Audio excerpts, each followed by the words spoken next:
Hello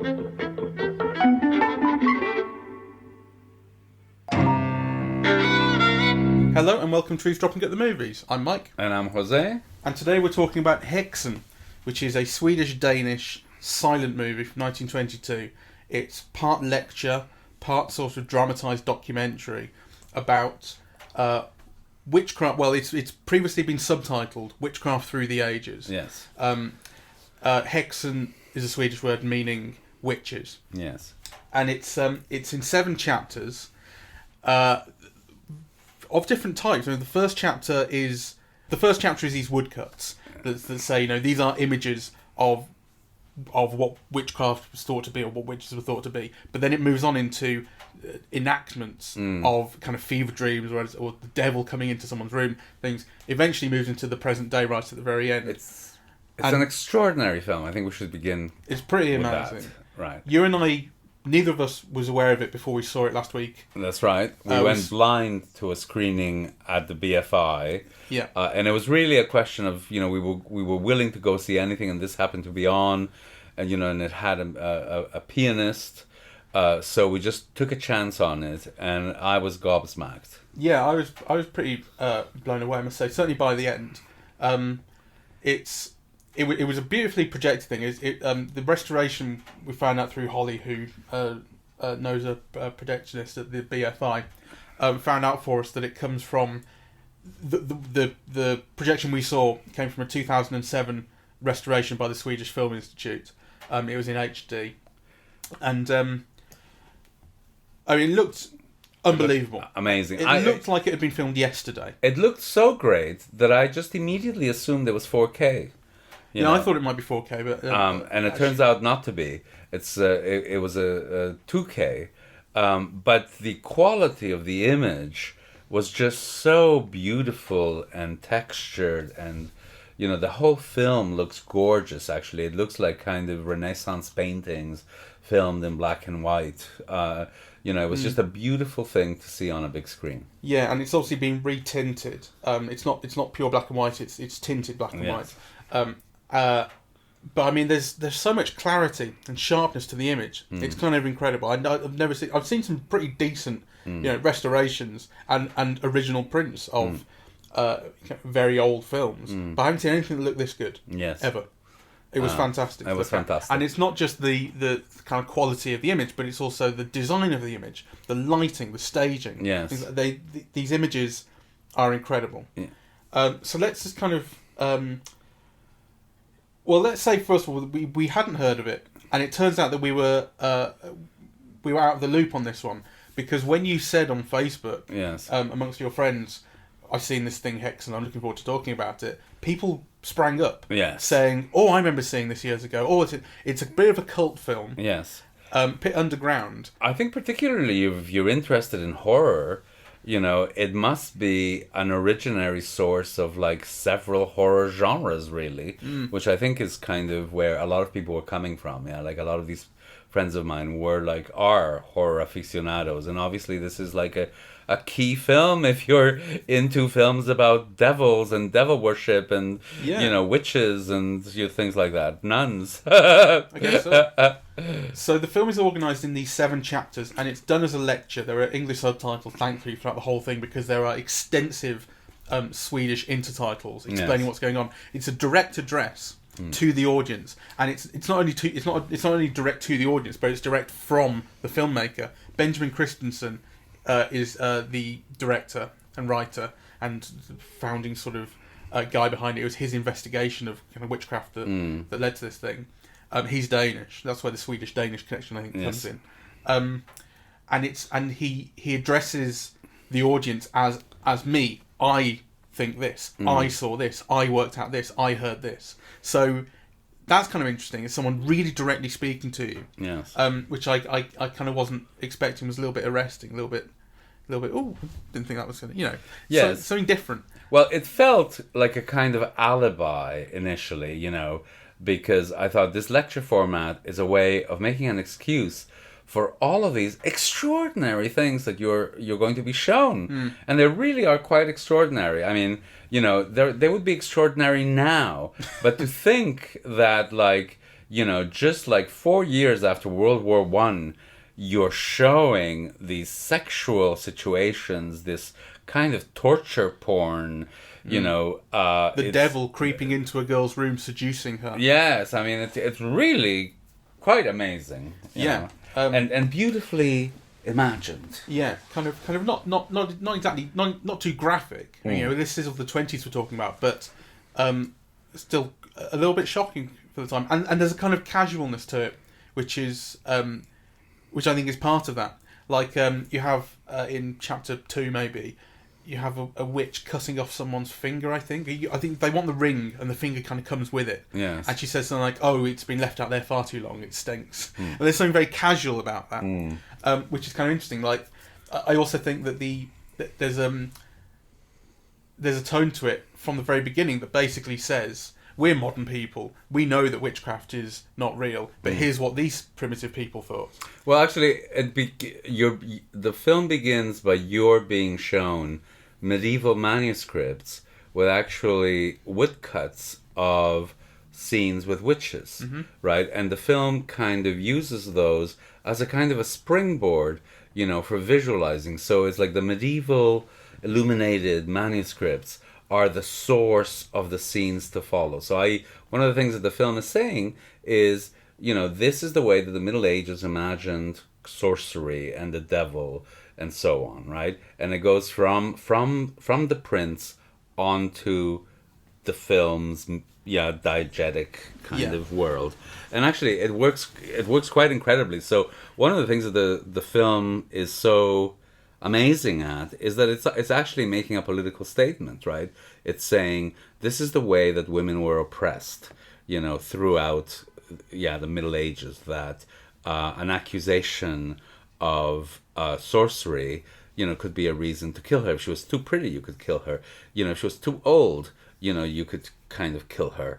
You could get her to sleep with you, so you can abuse women in all of these ways, and you can get rid of them, through the accusation and the belief in the devil and sorcery. Yeah, and the anti-church aspect is at its strongest when the Inquisition sort of committee comes in sort of chapter 4 or 5, and they are. I think it may be the element of the film that is most notorious, is the kind of torture of the old woman who then is she's tortured into telling them these wild stories of the stuff that she was seeing, which are then enacted. Yes. And there's a thing about birthing all of the demons. Yes. That's probably the image that I think I can imagine that's the image people would think of when they think of this film. So that's an extraordinary thing where she's birthing demons. But the church members themselves are portrayed as these fat, leering, gluttonous. Yes. You know what I mean? Yeah, they are very unsympathetically portrayed. And it's interesting because I guess I always kind of thought of Scandinavia as somewhere. It's very kind of atheist there, and they kind of seem to think quite clearly in that respect. But I always just thought about that in modern terms, not really knowing the history of Scandinavia. So I never thought of it as like this is a time in history where you would have thought in the 20s. I mean, not the medieval times. In the 20s, you kind of would have thought this is when people were much more deferential towards the church. So I don't know whether this is asymptomatic. Well, then, or if like Scandinavia was kind of that ahead of the curve that this is kind of what they thought even back then. Do you know what I mean? Arguably the most famous Swedish film, or certainly amongst them, is Bergman's The Seventh Seal. And actually a woman, being burned for being a witch is, one of the central kind of thematics, scenes certainly, in all of the film. So. This idea that somehow they're more logical and less, religiously involved and so on is not quite. Well, that's true, but there's a difference between just using imagery derived from or of religious sort of ritual or what have you, and espousing belief in it. This film is full of imagery of the devil devil worshippers and kind of all kind of madnesses of religion. But I don't think there's a question at all that the film doesn't believe in the reality of what it's showing you. Well, I think Bergman's The Seventh Seal is also imbricated in faith. In fact, it is about that. It's it's about playing chess with the devil for your soul, right? So, but anyway, I know where you're coming from. Yeah, exactly. And the film surprised me as well, because it just has some images that you think you're going to remember as long as you live, really. So there's this whole thing about, how do you know that somebody's a witch, right? So it's done as a lecture.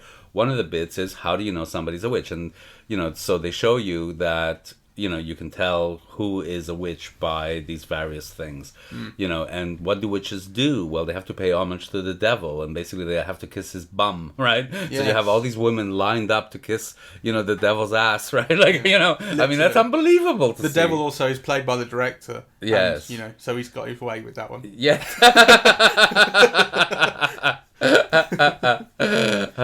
It's quite something to see, really. The makeup and prosthetics as well are just extraordinary. Yes. I mean, they would stand up today. I mean, yes. Like when I say it looks like it's from yesterday, I'm not joking about that. Obviously, you can tell it's not, but the quality of everything that contributes to the image is unbelievable. And the prosthetics and the design and the costumes, all that sort of thing, are fantastic.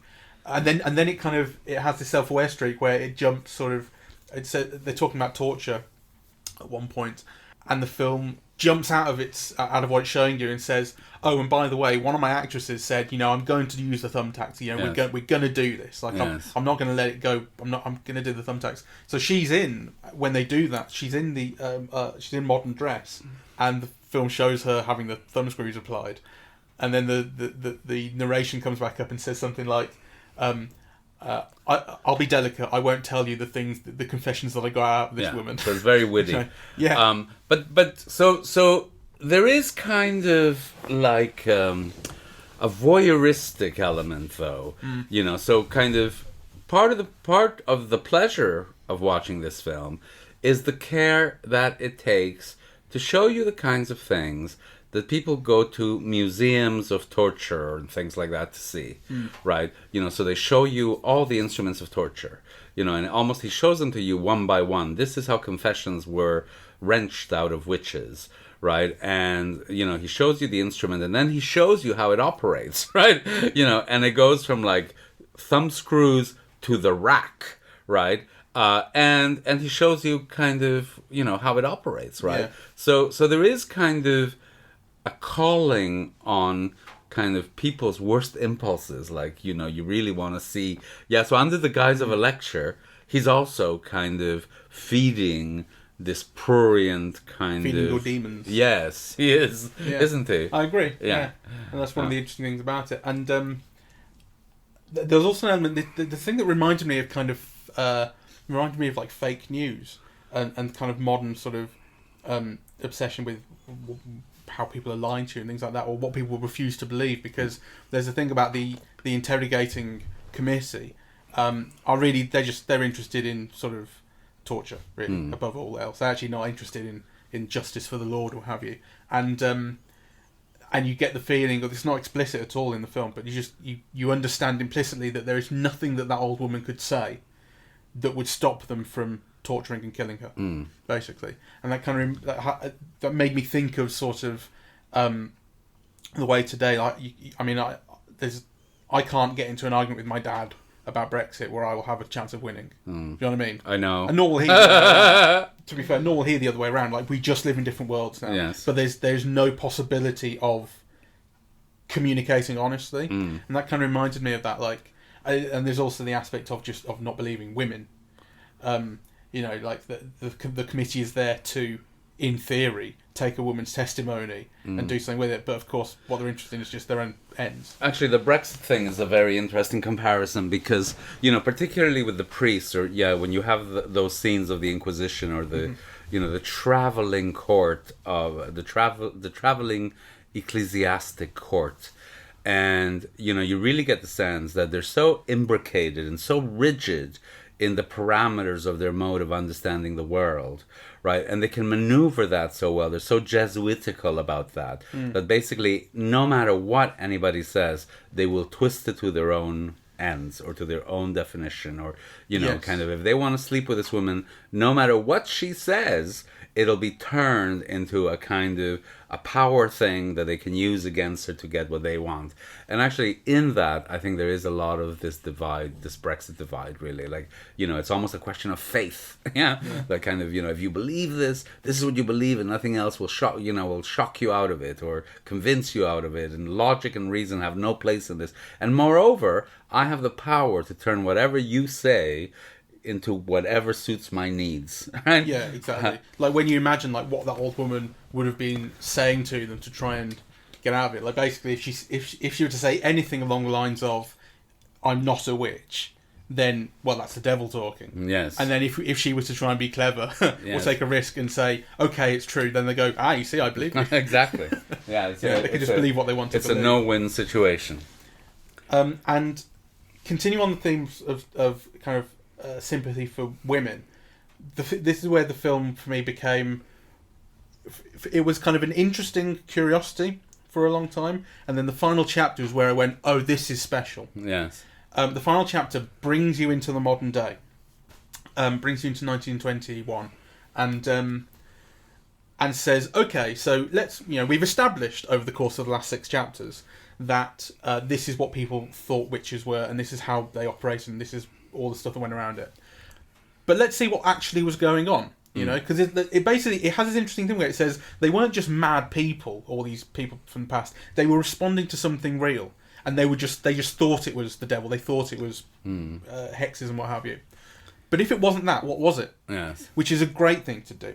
And it says it does have a very early 1900s perspective where it says there is something real called hysteria. Yes. Which is, so we have still moved on. Freud had already written. Yeah. So we have moved on a little bit since Hexen was made. But it says, real things, real problems that women actually have could maybe convince you that there was something paranormal going on, or could have when you didn't really know anything about the world.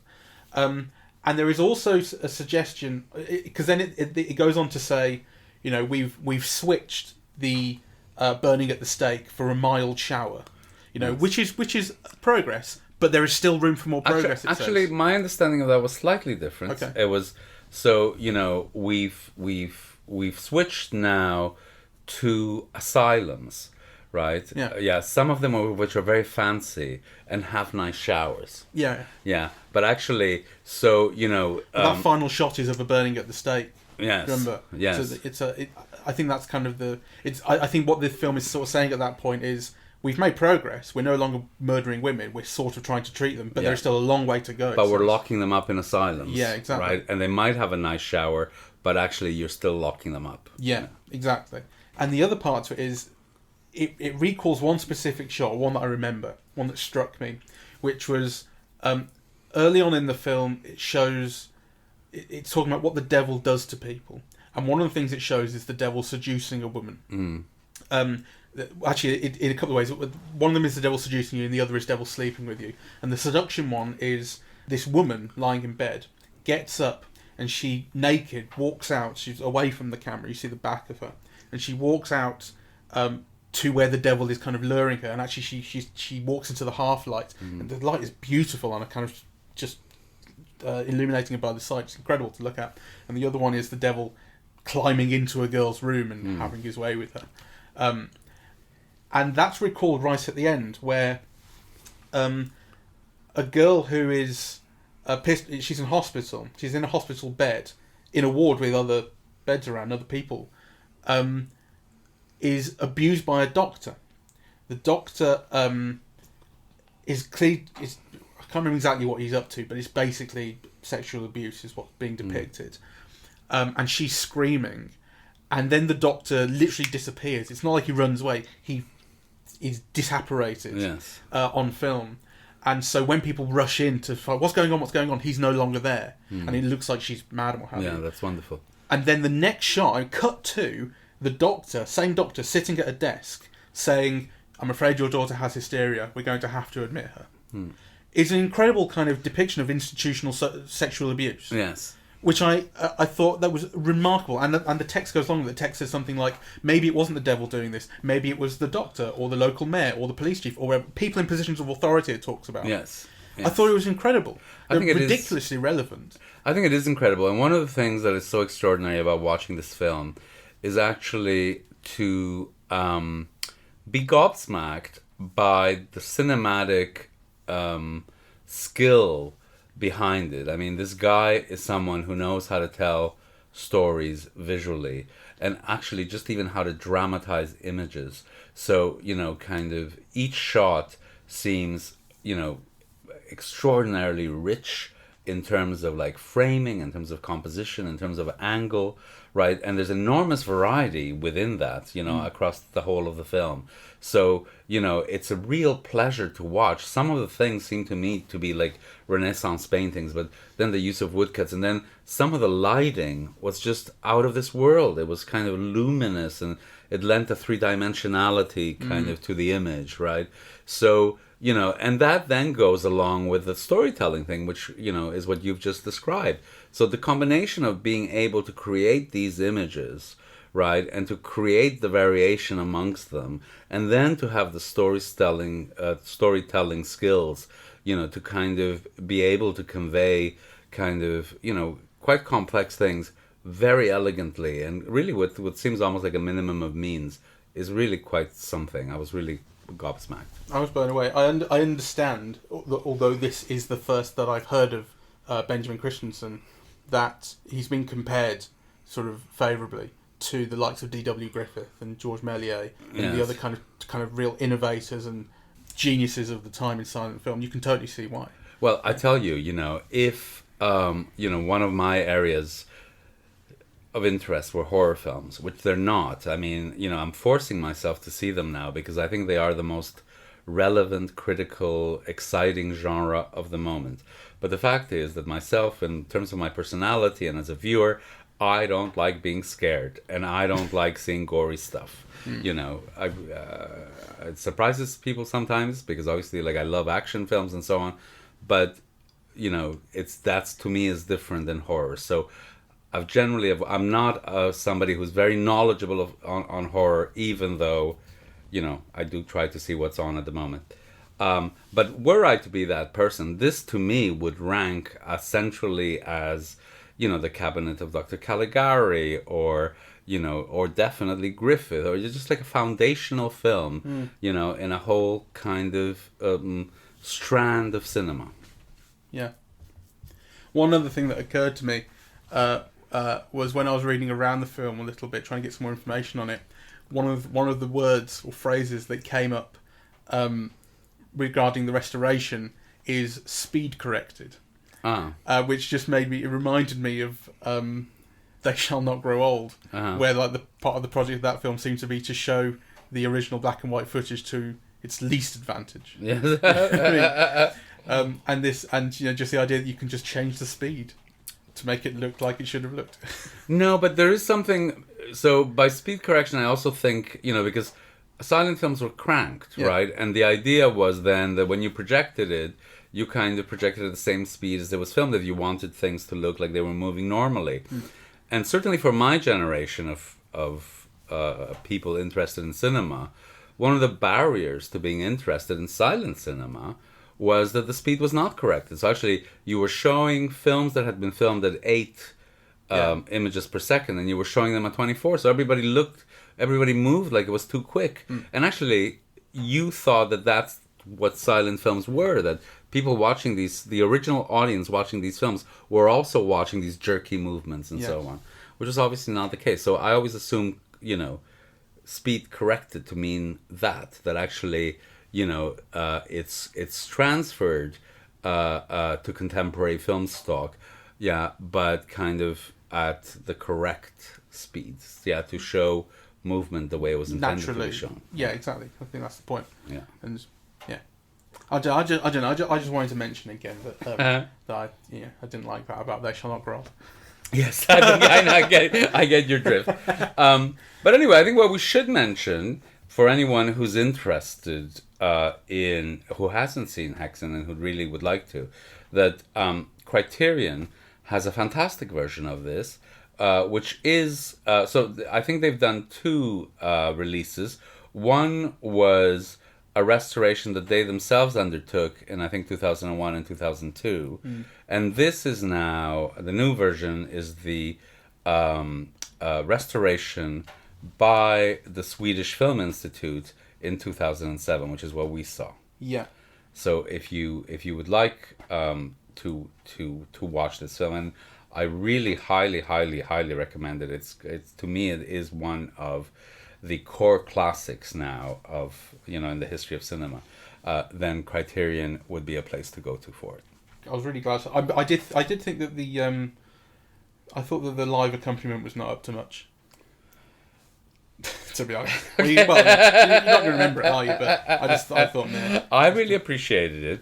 I mean, I kind of, I think there's something about hearing live music in a cinema that just enlivens my senses. Yeah, no, the fact that there was a live accompaniment was great. I just wish it had been good. I found it dull. Right. Yeah. I mean, it was, it seemed to be clearly improvised, but I really appreciated it. I didn't think it was improvised. They said it was improvised, but there are points where... It looked improvised to me. Well, I mean, that would explain it not being very good, I suppose. But there were points where, the pianist was definitely prepared for things that were happening on screen because he synchronised certain things with, kind of knocks on doors or whatever. There definitely seemed to be a certain degree of preparation that he'd been able to... I would imagine that he had watched the film already before... Anyway, neither here nor there. I just wasn't that impressed by it. But it didn't ruin the film. The film was fantastic. There you go. All right. Thank you very much for listening. We highly recommend this film. In fact, I would almost plead, do go see it if you get a chance, or do get the DVD if you get a chance. There's a very, very poor version of it on YouTube. Avoid it. I think it'll ruin the experience if you see that before you see a proper copy. It's a wonderful, interesting, intelligent, feminist, brilliant piece of work. Yes. So do, highly recommend it. Do see it if you get a chance. And thank you very much for listening. We're eavesdropping at the movies. Oh, go on, you want to do it? Well, we are eavesdropping at the movies, and we are on iTunes, SoundCloud, YouTube, Twitter and Facebook, and eavesdroppingatthemovies.com. Thank you very much. Bye-bye.